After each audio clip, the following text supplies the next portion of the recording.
you love movies and movie discussions, you've come to the right place. Who am I, you ask? I am the Wiz, and I'm here today to review the 1978 Hong Kong action comedy Drunken Master starring Jackie Chan, directed by Yuen Woo-Ping. I mentioned a little bit on the Police Story review how Jackie Chan became an incredibly popular international star, but didn't really become popular in the United States until 1996-97 when Rush Hour came out. But film critics have also been talking about, well before then, how uniquely talented that he was.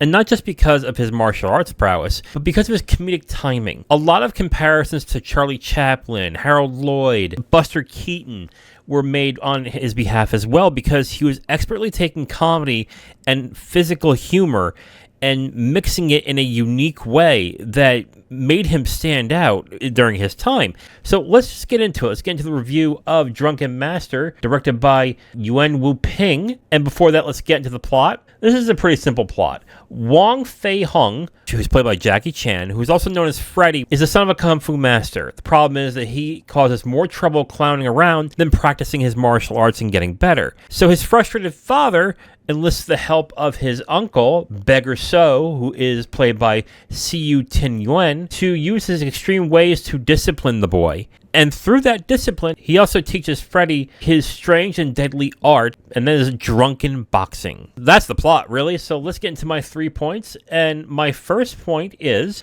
this is an immature but funny comedy. The comedy is really dumb in this movie, but it's in the right tone, where you can enjoy the immature sense of humor if you're in that mood for it. There's some sex jokes, there's some farting and poop jokes here and there in the movie as well. So if you're not into that, I guess you can kind of skip it, but I think you're missing out on what is its best thing, which I'll get into my second point right now, which is the expertly done fight choreography. The person that did the fight choreography is legendary. He also did the fight choreography of the Kill Bill movies, The Matrix, Russian Tiger, Hidden Dragon. He is known for really well done fight choreography. And it shows in this too, but what's interesting in this movie is how quaint the setting is, because this movie, it has very few weapons, but it's mostly done hand to hand, and the stunts that are done in this movie are really well done, and with precision and speed, like you'd expect with most Jackie Chan movies. If you want to see where this type of fighting kind of started off and got popular in the first place, definitely check out this movie. And my third point, the horrendous dub is the stuff of legends. Oh my God, is the dub terrible in this. But what's strange about the dub in this movie is that, yeah, it's awful. You can instantly tell that the lips and the voice just does not line up. Not only do they not sound right, but the way that they use the dialogue is not done well in the slightest. But what's interesting is, in some parts of the movie, it kind of adds to the humorous charm of the film and not take it so seriously. So it's kind of enjoyable in that way. But if I'm also being honest, it kind of got on my nerves after a certain point in the film. But by that point, the action started to really pick up, and you get to see a lot more of the training montages and more fight scenes and everything. On the one hand, the dub is just terrible, and it's really obvious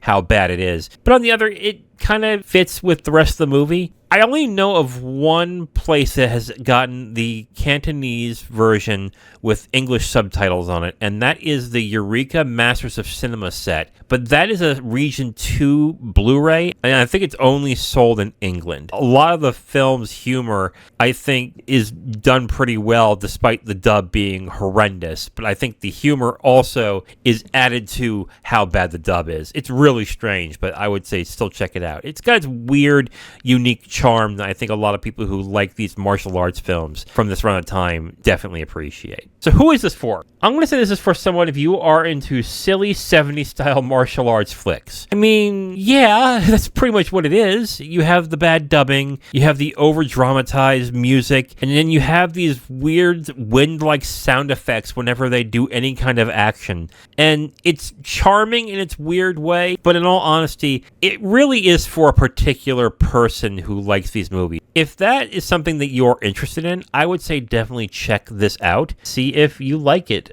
Overall, I do recommend Drunken Master. It's fun. It is good, dumb, humorous fun. Great action choreography. The humor is immature, but it can't be taken seriously. Plot doesn't really matter, but then again, it's just for the jokes anyway. But the dub is incredibly bad, and I mean, it is horrendously bad. But it does feel like the movie is well aware of that, so they kind of play into it a little bit, and not taking a lot of what's going on in the movie seriously. If you can handle the horrendous dub and just laugh along with it, I would recommend Drunken Master. It's a fun movie. I enjoyed it, and if you are into Jackie Chan movies, you probably have seen it already, but if you haven't, yeah, definitely check this out. So overall, I recommend Drunken Master. It's a good time. Now, if you want my full review on this movie, you can go to my website at IamTheWiz.com. You'll have my full written review right on the site, along with a link to the video that has this review that you've just listened to.